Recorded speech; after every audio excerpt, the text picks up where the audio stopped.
truth is, as long as there is a pound of coal left in the ground not to burn, or a barrel of oil left in the ground not to drill and burn, we could still make things better. So we're fighting at this point to limit the damage. One has to be honest about that, right? And it's a little hard to inspire people with, the battle cry, limit the damage.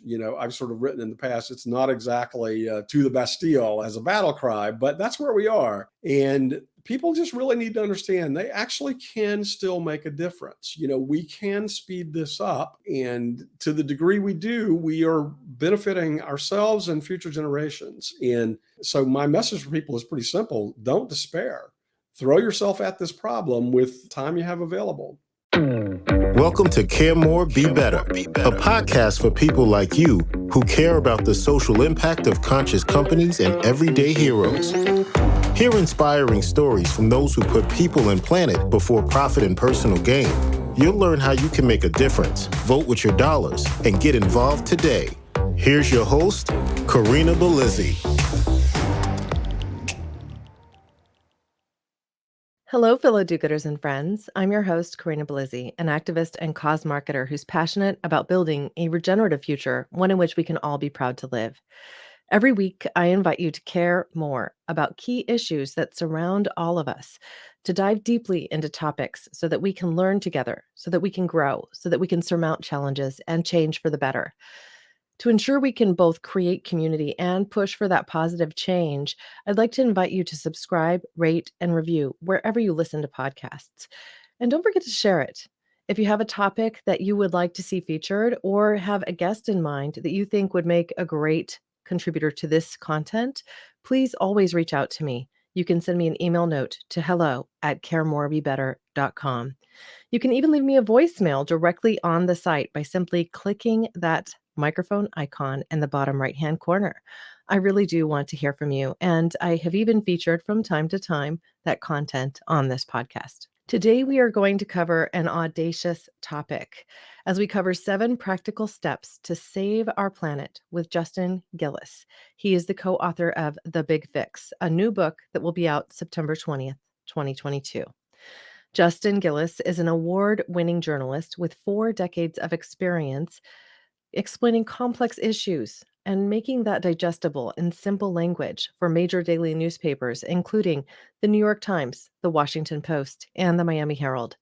As the lead reporter on climate science at the Times for nearly a decade, he won the John B. Oakes Award for Distinguished Environmental Journalism for a series of front-page articles exploring the basics of the climate crisis.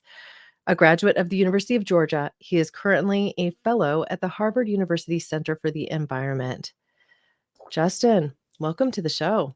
Thank you, Corinna. Good to be here. Yeah, it's so good to have you here. It isn't that often that you get to connect on such an audacious, clearly laid out plan to save our planet.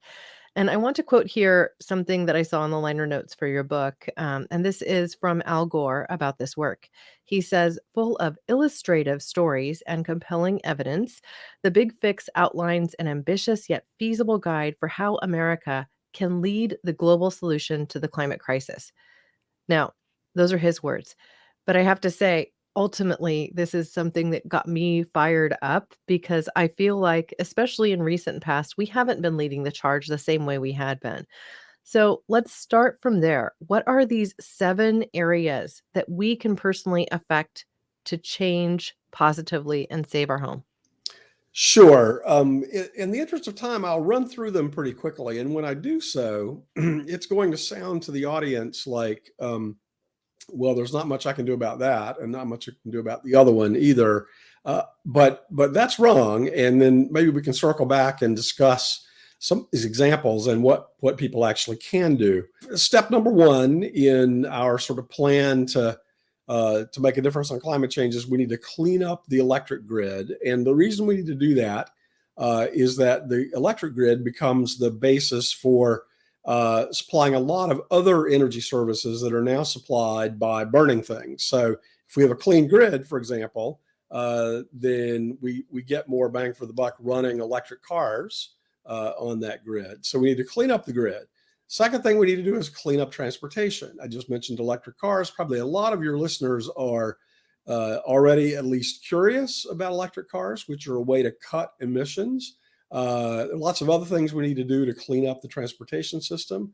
We need to clean up our buildings. That means we need to get gas out of them. Everybody out there who has a gas stove or a gas furnace needs to be thinking about, when am I going to get rid of this thing and what am I going to switch to? The magic technology there is called heat pumps, and we all need to be making plans to switch over. We need to clean up our industry, things like steel, cement, chemicals. Those are big sources of emissions. We need to build better cities.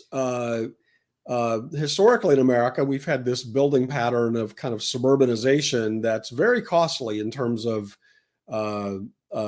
emissions, in terms of land, in terms of damaging wildlife and so forth. And there's a big political move now to sort of try to reverse that. And we all need to throw our support to that movement. We need to clean up our food supply and the way we use land. We need an agriculture that's more conscious of the environment and more conscious of climate. And consumers have a say in that, of course, in what they buy. And then the seventh part of this plan is what we call invent the future. By that, we mean that we need public support for investments designed to create the technologies that we don't yet have, but will need in the next 20 to 30 years to solve the climate crisis. So we've got what we need to get sort of well over halfway there already, but we need more. And so we're going to have to invest as a country in inventing those things. And so what Hal and I have done, Hal Harvey, my co-author in this book, is sort of lay out ways that the public can help with all 7 of those big tasks. Well, audacious on all fronts. I personally have been making those strides to clean up my electricity, but as many here in California will understand, it's not always our choice, even with something like solar panels installed on your roof. I'm still connected to the grid, and PG&E will shut the power off for sometimes days at a time because of fire hazard conditions if it's too windy and dry at the same time, because our grid has not yet gone underground and can spark fires in dry forests. And so it's feels like it's taking too long, so to speak. So I wonder what your thoughts are about how we can get there more quickly, and if there's anything that we can personally do or even through legislation to help that move forward. Every bit of this is taking too long. There's no question about it. That, in fact, is the heart of the problem, is that it's all taking too long. And the way to speed it up is through public pressure. The fact of the matter is, we have not had in the United States any particularly strong political demand on climate change up until very recently. We went for decades and decades with the climate scientists warning us about how serious this problem was, and the political response was almost nothing, right? Except in a handful of places. I mean, California was out early, a few other states, but really on a national level, not very much at all. And so now we're in an emergency where, as you say, bad things are starting to happen. We're all starting to see it with our own eyes. Entire towns are burning down in California. Massive floods are disrupting people's lives. So we truly are in a crisis here. What we can do now as citizens is ramp up this political demand or set of demands, I should say. That has started. The 2020 election was the first election in which people managed to force any presidential candidate to take this problem seriously and make promises related to it. The very first one. And so we do have a politics of climate change now. We do have a movement, especially a youth movement, a young people movement, but we need more. And that means citizens getting in the faces of their elected representatives and making demands. And there are all sorts of ways to do this, and I'm sure we're going to talk about some of those. But it's true not just in Washington. I mean, this isn't just write your congressman and then you're done is the answer. A huge amount of what needs to be done is at the state level and the local level. And so the opportunities for people to intervene are often as close as their city hall or their local school board. And this is what we need, basically, is just much more of a citizen demand. I think one of the things that is very hard for people is that it may already feel like it's too late. And so they look at the whole of the enormity of the problem that is climate change and just feel like, well, what can I do? And so even just sending an email or approaching your congress people from a lobbyist perspective may seem like it's just, first of all, not enough and perhaps a little too late in the game. So what would you say to those people that might feel like the cards are already stacked against us? It is true that we've already bought ourselves a lot of damage with the emissions level that we're at right now. And of course, there's a huge amount of inertia in the system as well, right? So, if we ramp up our political demands and ramp up our policies, it's still going to be decades before we get fossil fuels completely out of the economy. There's just no way around that. And so I kind of understand when people feel a little bit hopeless about this problem, but that's, if you do that, you're sort of falling for the tricks of the fossil fuel companies in a way. They want us to feel disempowered. They want us to feel hopeless about this situation because they want to keep making money selling fossil fuels. The truth is, as long as there is a pound of coal left in the ground not to burn, or a barrel of oil left in the ground not to drill and burn, we can still make things better. So we're fighting at this point to limit the damage. One has to be honest about that, right? And it's a little hard to inspire people with, the battle cry, limit the damage. I've sort of written in the past, it's not exactly to the Bastille as a battle cry, but that's where we are. And people just really need to understand they actually can still make a difference. We can speed this up. And to the degree we do, we are benefiting ourselves and future generations. And so my message for people is pretty simple. Don't despair. Throw yourself at this problem with, what time you have available. In your opinion, what do you think are the most effective ways to get involved at this particular time?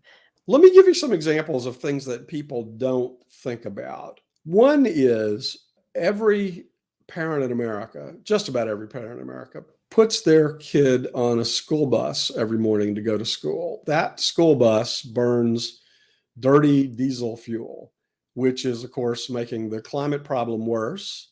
In addition, on a hot day, the kids are going to roll down the windows and you get dirty diesel fumes blowing into the faces of these young people in a country where we already have a problem with asthma, and that problem is getting worse. I don't understand why every parent in America is not marching down to the local school board and saying, excuse me, when are you going to change these out for clean buses? Because clean buses are now available. They are relatively new. They are still expensive, but the cost is falling. If you look at the total lifetime operating cost of these electric buses, it's already pretty good compared to fossil burning buses. So this is something parents aren't thinking about, right? And school boards listen to parents. If a few parents went down and said, when are you going to make a plan on cleaning up the buses? I think they'd get an audience. And we know this is true because this is already starting to happen around the country. It's happened in a few places. A few school boards have made big, important commitments already. We need more people involved, more people to do that. Another example is a lot of people don't realize that the electricity system in their state is completely controlled by a government agency. Every state has one. It's usually called a Public Utilities Commission or a Public Service Commission in a few states. And these are sort of court-like bodies that usually operate in the state capitol. They tell the power companies what they can build, how fast they can build it, what they can charge for it. They're in complete control of the whole power system. By law, these boards have to listen to the public, many people don't even know they exist, right? That, you flip a switch and your electricity comes on and you sort of never think about where it comes from or who's in charge. But there are people in charge of it and they're required to listen to you. And so we've seen examples already where the public has made a lot of difference by going down to either testifying in favor of clean energy at these boards. Now you could even do that. You don't have to leave your house. You could do that over a webcam and make a virtual appearance. You can put comments in the record of these boards as they consider what their electric companies ought to be required to do. So that's another way. And there's just a bunch of examples like this where there are these what we call in the book secret levers that people can pull, and they're secret only in the sense that most people don't know about them, right? They're not state secrets or anything like that, but there's just a ton of these sort of levers where a little bit of democratic action can make a difference, and that's what we're asking people to do. Well, I think that's great advice. Now, I think about the political economy, the situation that we're in now, and I know that this is a term you talk about in the book too. So, can you describe for our audience what a political economy is and how we can ultimately leverage its power? Yeah, this is kind of an old term that fell out of favor. It used to be that economists understood that politics heavily influenced economic possibilities. So, in a country, for example, your political options are constrained and influenced very heavily by what sort of laws are on the books. Have you got a government that's competent and willing to enforce private contracts, for example? What's your country doing in terms of trade agreements with other countries? Does it have high barriers to trade or does it have low barriers to trade? That's the term political economy. And it's unfortunate that it fell out of use. And, economists went off down this rabbit hole of thinking, we're all sort of rational actors making decisions in a pure free market, which is, of course, ludicrous. Hal and I, we like this term political economy because we think it signals something important to people about the energy transition, namely the government, somewhat unbeknownst to the average citizen, has this huge role in what our economic possibilities are. So let me give you one example there. You may live in a state where there's lots and lots of electric cars on the market, and you kind of have your choice of 25 or 30 models at this point. There are some other states where there are virtually no electric cars on the market, and getting your hands on one is extremely difficult. What's the difference? The difference is whether, in the case of state A, the great likelihood is that state government has followed the lead of California and adopted California's emission standards, which compels the car makers to put a wide range of clean cars onto the market in that state. Let's say Colorado, which did this, within the last few years, and lo and behold, many more models of electric cars are becoming available in Colorado. In states that haven't done that, which is about half the states now, that have not endorsed the California emission standards, they're getting the scraps of the electric car market because there's no law in the books that says you have to sell electric cars there at all. So that's a big difference that affects what you're able to buy, that's being determined by the actions of your state government. And most people just don't know that happens. And there's a bunch of other examples like this where the rules that are going on in the background really matter to what our options are. As somebody who has fallen into a fair number of rabbit holes as it relates to some climate solutions, including electric vehicles, I'm personally curious about what your perspective is on them as part of a solution for our transportation needs and reducing emissions, when at the same time we now have to mine for these rare earth minerals in some ecosystems that are somewhat questionable. For instance, potentially melting permafrost in Greenland to get at those rare precious metals, or to, drill into our seabeds, both of which can disrupt the ecologies of the space and have unintended consequences that we may not necessarily be able to determine at this time. So what are your thoughts about that as a whole? There's a hierarchy here, where it is certainly the case that not driving is better than driving. And that's Mhm. true whether we're talking about an electric car or a gasoline car. Riding a bicycle is better than driving. If you do drive, if you do have a car, driving fewer miles is better than driving more miles. Combining trips and not taking unnecessary trips is better. Buying an economical car, even if you buy a gasoline car, buying a Honda Civic is better than buying some big gas guzzler, right? And then electric cars are cleaner than any gasoline car out there. But the less overall driving, the better. The more we can persuade people, or create the conditions to allow people to live in denser urban environments where they can walk to places, or bicycle to places, or where the grocery store is down on the corner. That's all to the good. And we've got an entire chapter in the Big Fix where we talk about sort of building better cities. With electric cars, it's an imperfect solution to a very large problem. It's just a much better solution than the one we have now, which is fuel burning cars. Uh, and so it's absolutely true, that we're going to need a huge amount of minerals. Electric cars are more intensive in terms of minerals, some types of minerals, than gasoline cars are.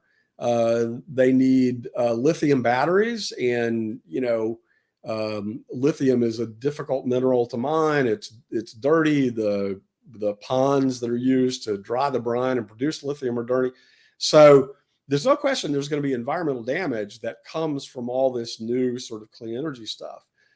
The difference, I think, is we are at least talking about that and aware of that early in the life cycle of these new technologies, whereas in the past, we got way, way, way, way down the hole of using fossil fuels before we became remotely conscious about the environmental consequences, right? And so, we're going to need very careful recycling of the minerals that we're talking about, the metals and the minerals in these electric cars. We're going to need, policies and incentives to make sure that we don't create whole new waste streams of disused, I don't know, solar cells and so forth. But the time to think about that is now, when these things are still young, and let's get the laws and the policies in place. We need to do it as cleanly as possible. Well, I think you're getting back to the root of another question I wanted to explore with you, which is really the role of lifestyle changes that we can make. And when you talk about things like having a greener transport system and cities that are more mindfully arranged that may have better that would have better public transit, where even we get to a space where public transit is, let's say, destigmatized. I still think we have some class issues related to public transit in a bulk of America. It's not like everywhere is New York or San Francisco. And so, really, I think that there's a component of these personal lifestyle changes that we can each choose to make. As a, for instance, an individual living in New York City, their carbon footprint, even though they're living in an environment that might be more toxic because of the fact that there's more pollution, but on a per capita basis, each individual is producing less waste. And so I think it's important that we consider these things. I'd like to get a purview into your view on our lifestyle changes, like perhaps eating less meat, consuming less, keeping that vehicle longer. What role is that going to play in solving the climate problem? Our position is that all those things are important, and they're important for a couple of reasons. They're a gateway to thinking about the broader issues, and they're important in their own right. Just as a direct contribution to reducing emissions.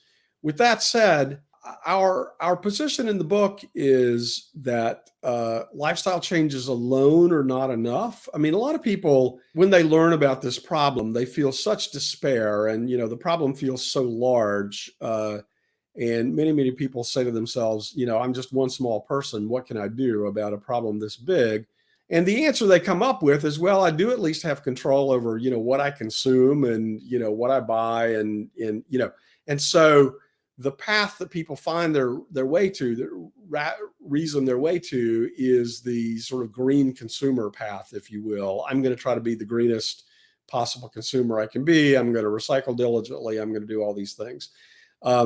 That's all fine, but we are saying to people, really what we need you to do is we need you to be a green citizen. And we would even put being a green citizen ahead of being a green consumer, because the systems we're talking about are enormous, right? We're talking about very, very large scale energy systems, food systems, water systems, all of which need to be reformed. And that's not going to happen without public policy. It's not going to happen without laws. It's not going to happen without new state rules and new city ordinances and all these things. So to make it happen, the public has to get behind that and push more assiduously than has been the case in the past. But still, the lifestyle stuff is important. And among the biggest levers that people have are what you eat. Incremental change is good there. Not everybody has to become a vegan to make a difference, although being a vegan is good if you can do it. But just cutting down on meat is good. If you're going to eat meat, then the least carbon intensive of the common meats is chicken. The most carbon intensive, or the most emissions intensive, is beef. And so to the extent you can sort of give up beef and switch, move down the food chain to chicken, that's good. If you can go for meatless Mondays, that's good. So cutting your meat consumption is a good thing to do. Flying less is a good thing to do. Flying has a very large emissions footprint. Even cutting back, 1 or 2 or 3 plane trips a year compared to your past patterns, you're making a real contribution there. And then, probably the third biggest thing that people can influence is sort of where they live and, how much that forces them to drive. If you can live closer in and take care of some of your business, again, by walking or bicycling or an electric bike, which is a big booming thing now, then that's all to the good. So we do think the lifestyle stuff makes a difference, but green citizen is just as important, probably more important, honestly. Well, you've alluded to a couple of things that I think bear consideration from earlier episodes that I've hosted of this show. And one I will point our audience to is actually the interview with Jens Smallbach, who created this new company called, simply New Impact. And they're at newimpact.care. And they argue that we really need to take this new tri-sector innovation approach, which involves the public sector, the private sector, and then also, of course, the social sector. And that's people, that's all of us coming together. You've alluded to this by talking about the need for government to have certain regulations and involvement in this. Where do you see us in the next month or two? I know that there's some prescient things happening right now in Congress that could change. But best case scenario, where do you see us in the next couple of months? And then, in a let's say best case scenario.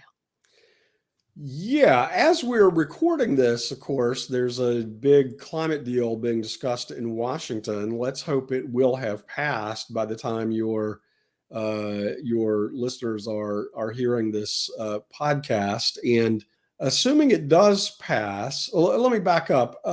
President Biden has made a commitment to the rest of the world that the United States will cut its emissions, its overall greenhouse gas emissions by 50% from our peak level in 2005, cut by 50% by the year 2030, on our way to sort of trying to cut them out entirely by 2050.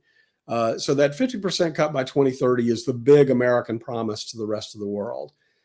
If the deal in Congress passes, as it's being discussed here in early August, that will get us probably about 40% of the way on those emissions cuts.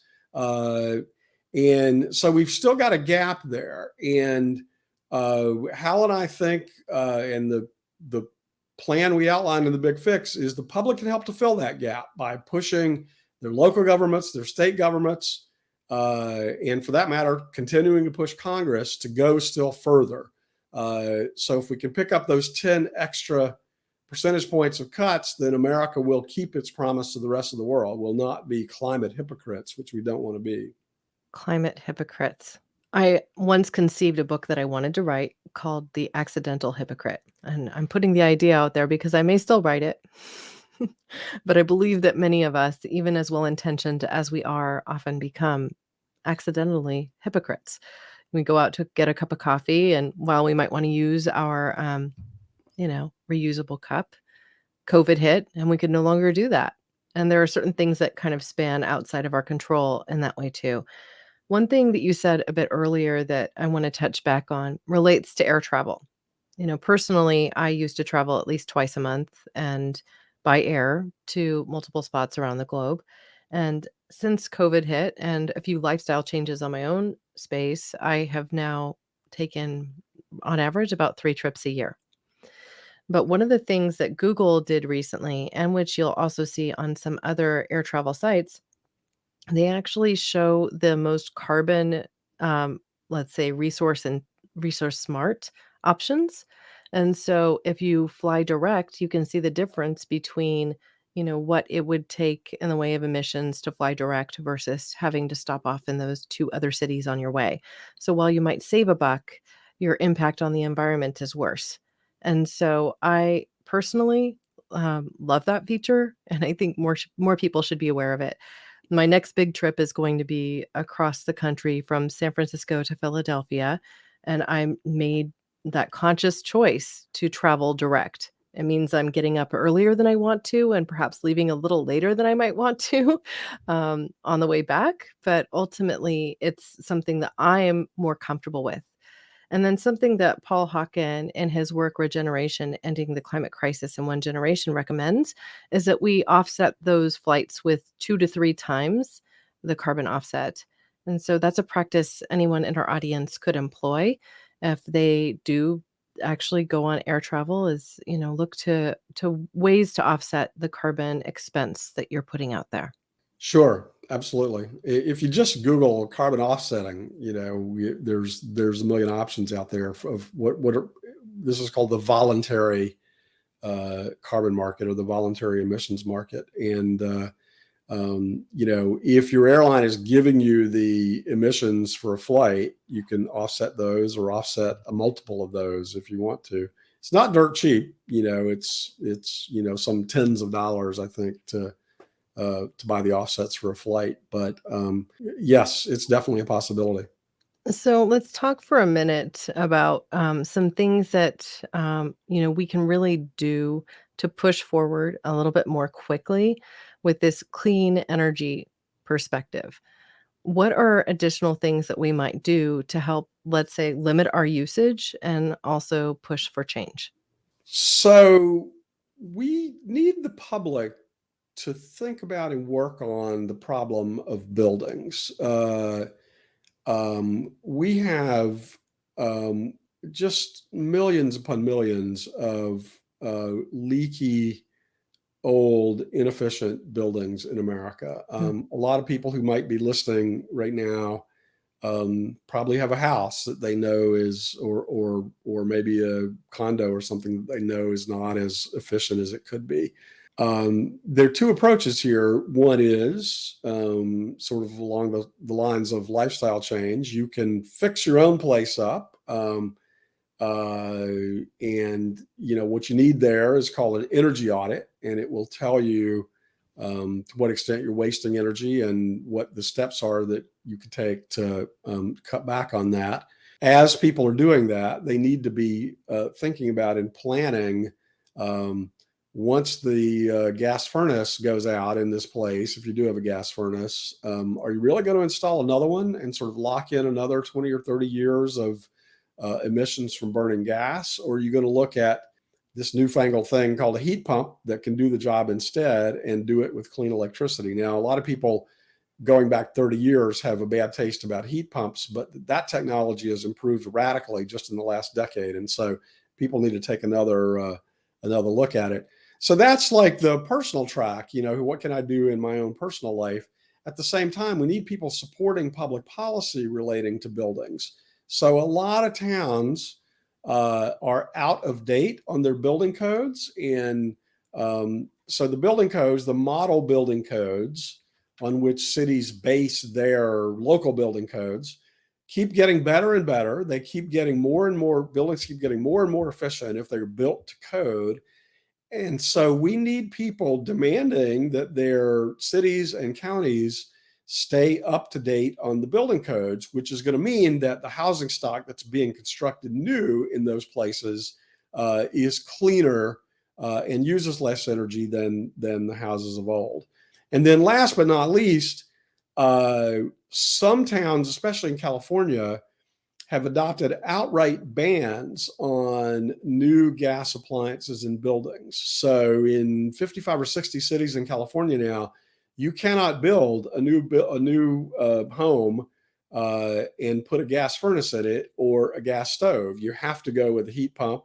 You have to go with a very fancy, beautiful thing called an induction stove as your way to cook. And so we need people to support those policies, and we need them to support those policies beyond California. It's happening in California. It's spread a little bit to other states, but we need a national movement to ban gas so that we stop digging the hole deeper. We're still putting up new buildings that have gas appliances in them. That needs to stop right now. So let's talk for a moment about what a heat pump is. This actually came up on a recent episode as well when I interviewed Zach Stein, who runs a company called the Carbon Collective, and they're ultimately working to use investments to make wiser choices and actually be green investing, which is something that's rising in the field of economics. But he talked about the fact that he made that choice to go ahead and install a heat pump and then would get the added benefit of essentially a temperature control in the way of air conditioning or something instead of air conditioning, so to speak. So how do heat pumps work and why are they so critical? Yeah, we quote a guy in our book, a guy named Nate Adams, who's an expert on this, on buildings, describing heat pumps as, he says, a heat pump is a bisexual air conditioner. It goes both ways. So That's perfect. that's a pithy way to remember what a heat pump is. A heat pump is simply a device that can move heat from one place to another. So everybody listening to this already has a heat pump in their house, at least one, and that would be your refrigerator. So what your refrigerator does is it pulls heat out of the interior. And if you've ever stuck your hand behind there, you'll feel it's really warm behind the refrigerator because it's pumping that heat out the back. An air conditioner, a home air conditioner, is a heat pump. It's just a one-way heat pump. So it pulls hot air out of your house and pumps it outside, and the result is that your house cools down. A heat pump of the sort we're advocating is really just an air conditioner that's able to go in both directions. So it can cool your house in the summertime, but it can turn around and essentially reverse the flow so that it heats your house in the wintertime. And a lot of people find it hard to believe, but it's true that even when it's really cold outside, a heat pump can pull heat out of that cold air and push it inside your house so that it warms your house up. The same way, I mean, a refrigerator doesn't stop working just because it's already cool in the interior. It keeps pumping heat out, right? Even though there's not a lot of heat in there. So this is the magic trick. Now, heat pumps use electricity to heat and cool, whereas air conditioners are using electricity to cool. So now you're going in both directions with electricity. Historically, electricity was more expensive than gas as a way to heat your house. But natural gas prices are up so much these days that those economics are changing rapidly. And in addition, when people install a heat pump, they really need to tighten up their house and seal all the air gaps and possibly put new insulation in. And when you do all that, you cut the cost of operating a heat pump. And so it's becoming a reasonable and economic option for people. And the price is coming down, the costs are falling. So we need to have everybody have this in mind as possibly your next move when your gas furnace goes on the blink. Or when your air conditioner dies. Yes. And Because equally. it's especially economic if you need to replace them both at the same time, which sometimes people do, because you're pulling out two appliances and replacing them with one. Uh, and of course, it's economical in new construction because instead of putting in two appliances, you're putting in only one that can do the job. So, yes, absolutely. Now, I can say this from an air conditioning perspective. We do have an air conditioning unit here, which makes the hottest parts of the year more bearable, but it's very loud. So, is a heat pump loud? Heat pumps are quieter, and in fact, they operate a little differently than what people are used to. You're used to a furnace coming on and blowing really hot air at you. And, sometimes people like to stand under that vent, and kind of warm up if they've been outside or whatever. Heat pumps operate for longer. They don't sort of cycle on and off as much. They tend to continue running. They run very quietly. You don't really hear the kind of noise that you tend to get with old style air conditioners or furnaces. And it's actually really lovely because in one that's set up properly, you have total control, not just of the temperature in a house, but of the humidity level as well. Mhm. And so the most comfortable houses I've ever been in are houses with really, well done heat pump installations where you simply don't notice the heating and cooling because you're in a completely comfortable environment at all times. Yeah. Well, I recently saw a recommendation come through from the electric companies saying that we should put our new comfort setting in our homes to 78 degrees. And I will just say, like in the summer months, instead of putting it at 72 to 75, actually putting it in at 78. This is part of a measure to get consumers to use less energy because at the same time that we have increased demand for doing things like um, recharging our electric vehicles. We also have increased demand for an air conditioner in the summer months, and it can put too much stress on the grid at the same time.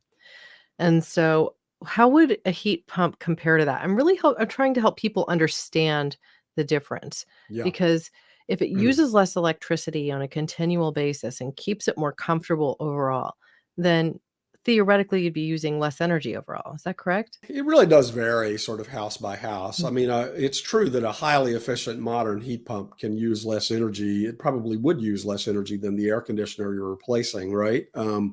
Yeah, this is what people need to understand is you put one unit of electricity in, and a heat pump gives you two or three units or even four units of heating or cooling for every unit of electricity you've put in. So, and I really do mean that. It means that the thing is 200 or 300 or 400% efficient, which is a little hard to believe. But the reason is that you're not making heat, you're moving heat around, right? Mm.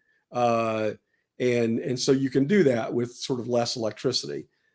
To your point about 78 degrees, that's a whole lot more comfortable if you're controlling the humidity, which Mhm. again, a modern heat pump does. A lot of people are running air conditioning, not so much because the temperature is uncomfortable, but because it's clammy. If you don't, you get you get sweaty. And so in a good modern heat pump installation where you're controlling the humidity as an independent variable, it's a lot more tolerable to set your thermostat up at 77, 78 degrees, and you're using less energy that way.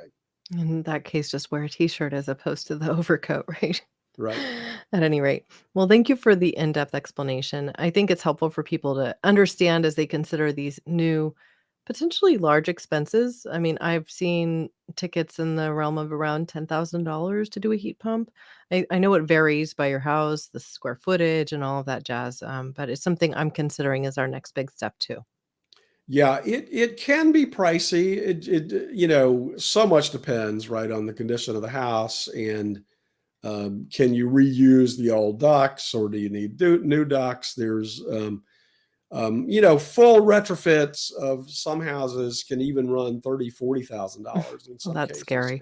Yeah, depending on exactly what you need. Now, Mhm. one thing for people to pay attention to though is because it cuts energy use. and moves us toward clean energy. A lot of the more progressive utilities are now offering pretty big incentives for people to switch out with heat pumps and for people to go all electric in their houses. So, for instance, I don't know, Corinna, exactly where in California you live, but if you were in the territory of the Sacramento Municipal Utility District, which is that sort of big area around Sacramento, they'd be offering you up to $20,000 in incentives, maybe a little more now, to make these changes. So, in the bill that's under consideration in Washington right now, we hope it passes or will have passed by the time people hear this. There's pretty big tax breaks for people who make these kind of changes as well. So while the project can sound expensive, you may be in a position, if you look at all the state and local and utility incentives, people can sometimes offset half or more of the cost of these projects by using other people's money, essentially. Well, I love that, and I think that's part of what helped to drive more electric vehicles onto the road here. We had tax incentives of $10,000 rebate and then a little extra and being able to go into the diamond lane during non-commuter and commuter hours. So all of that helped, I think, for the adoption of electric vehicles. You see, we also saw that even PG&E here in our local environment gave a $500 rebate if you were installing an electric car vehicle charging point. And so we need to look at all of these things as we continue forward. And I'll be keeping an eye on that bill too. So hoping that it does pass and will have passed by the time this airs. Now, I'd like to invite you to share the best way to connect with you. Of course, we'll include links with our show notes, including the release of your book, which will be released September 20th, 2022.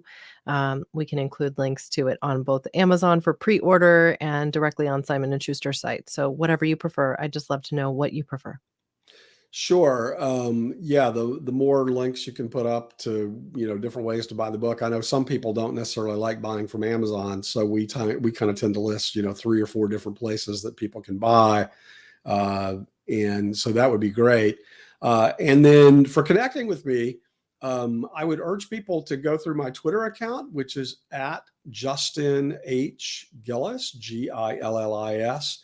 And I keep my direct messages open on that account at all times. And so anybody can message me. I mean, if they're obnoxious, I'm going to block them, right? But, anybody who's civil will get a civil reply. And yeah, I'm delighted to connect with people. We will, by the time your audience is hearing this, we will have a webpage up about the book. That's going to be called bigfixbook.com, www.bigfixbook.com. That will also have ways to reach both me and Hal Harvey, my co-author. Fantastic. Well, thank you so much, Justin, for joining us today on Care More, Be Better. I've so enjoyed this conversation, and I know we've provided our listeners with some actionable tools and some hope, which is critical in this time. Now, as we close today's show, I invite you to consider how you might change your approach to our shared planet. How will you personally affect these 7 practical steps? I encourage you all to pick up a copy of The Big Fix, and I will include several links with show notes so you can find it in your favorite spot. It is sure to help you get creative and get those juices flowing so that we can collectively drive more positive energy in the right direction. If you have questions for me or for Justin, I hope you'll send me a note directly to hello@caremorebebetter.com. And as Justin just asked, you can find him on Twitter at Justin H. Gillis. So please reach out to him as well. Now, all you have to do if you want to leave me a voicemail is simply go to caremorebebetter.com and click that microphone icon in the bottom right-hand corner, and you can record a message and send it on through. You can even review it before you do so you're sure it says exactly what you want it to say. Thank you, listeners, now and always, for being a part of this pod and this community, because together we really can do so much more. We can care more, and we can be better. We can even regenerate Earth. Thank you. Thanks for listening to Care More, Be Better, a podcast for social good. To make sure you never miss an episode, subscribe, rate, and review wherever you listen to podcasts. and share with your friends to help us reach more people and spread more social good.